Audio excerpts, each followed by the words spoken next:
Depending on where you look, there's two different versions of the world right now. The world inside your phone, the economy's collapsing, there's an AI bubble, and the future's heading down such a dark path. The people around you are drained inside their phone and nobody's going outside. But in this world, even though it's a foggy day, the birds are singing, people are walking their dogs. The sun came up this morning, I can't see it right now, but I assume it's up. And I assume it's going to be up tomorrow. I've decided to stop living in this digital underworld, and I've become a complete optimist. I don't mean just being positive. I mean a fundamental, unshakable belief that despite what the news says, despite what all negative people say, the world is going in the right direction.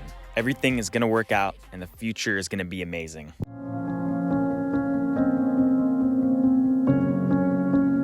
When I say that I'm an optimist and I have hope, I don't mean that I'm blind, okay? I know bad things are happening in the world. If you zoom in on a single day, a single year, maybe even a single decade or century, it looks chaotic. There are crashes, there are wars, there are recessions, there are tragedies. It all looks scary. But if you zoom out, things have gotten better. Right now, we're living in the safest, healthiest time in all of human history. To bet against humanity now is to bet against that trend.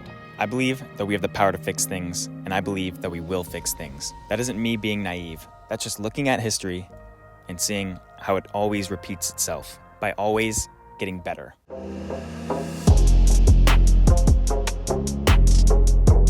Now, this is usually the time where a person blames the algorithm for making us all miserable. Me personally, I don't actually blame the algorithm. I don't blame the news either, and I don't really blame anybody. They're waiters in a restaurant, and us, the customers, keep ordering doom and gloom. And yes, I also do acknowledge that the kitchen keeps improving in making that doom and gloom as palatable, as tasty as possible. But I also still believe that if we stop ordering that, if we stop seeking it out, that the enemy isn't in our phone, it's in our own head. We have this gap in our own minds, and we try and fill it with outrage and fear. If every single person on earth decided to stop watching, stop craving this type of content, this type of negativity, the algorithm would probably change overnight. But right now, the algorithms are optimized towards this negativity, this doom and gloom, this profiting off of our sadness, our fear.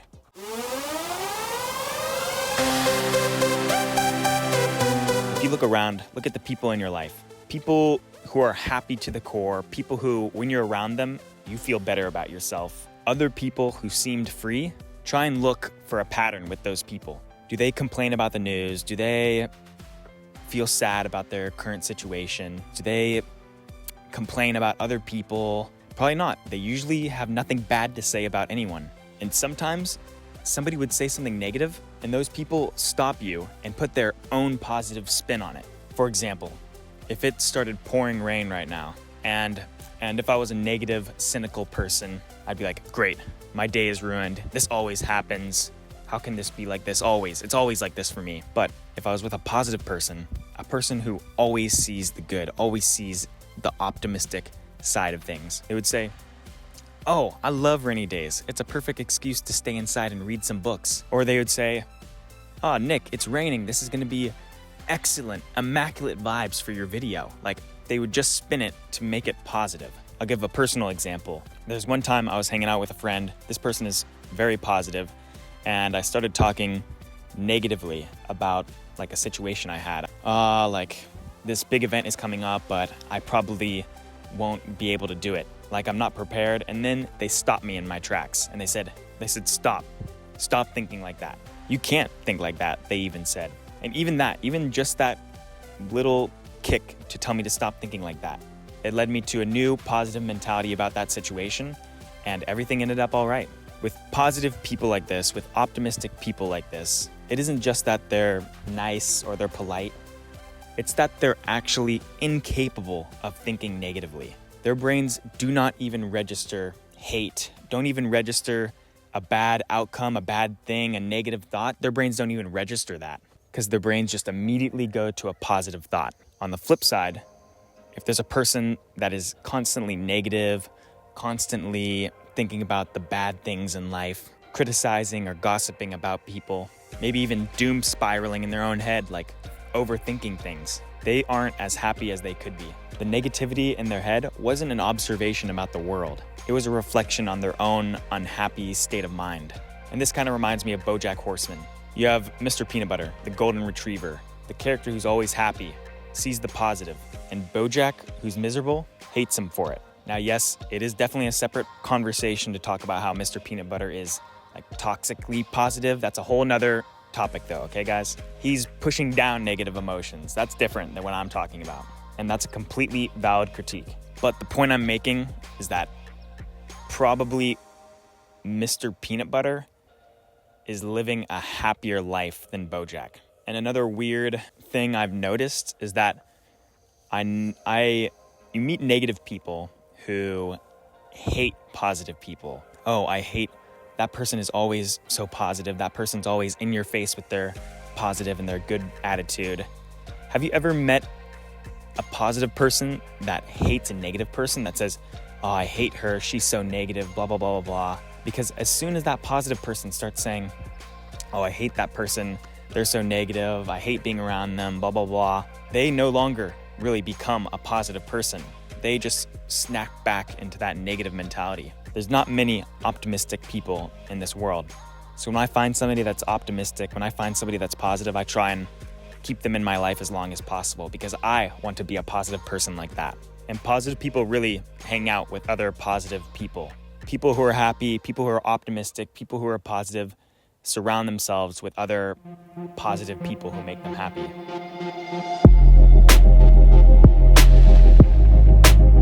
The internet magnifies the 1% of human interactions that are toxic and negative. But as I've noticed kind of out here in like the real world, 99% of people are decent. Most people just want to take care of their families, eat good food, have a fun time. They want to laugh.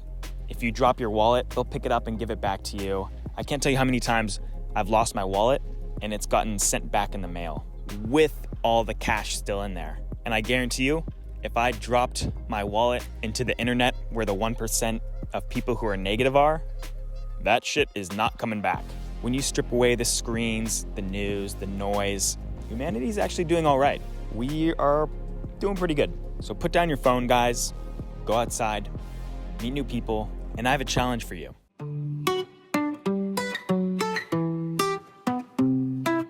All I'm asking you do is just start noticing when you have negative thoughts. When something you're thinking about makes you feel bad, just notice that. That's all I'm asking. It's easy to be negative. It's easy to be a cynic. It makes you feel smart to point out the bad details and everything, but it takes courage to be an optimist. The world is going towards a better future with or without the negative people. So you might as well pick the right side, the optimist, the optimistic side, the positive side, and enjoy the ride. All right, guys, that's all I got to say for today. If you enjoyed this and you want to be on that right side, that positive side, hit subscribe. All right, guys, peace and love. Ciao.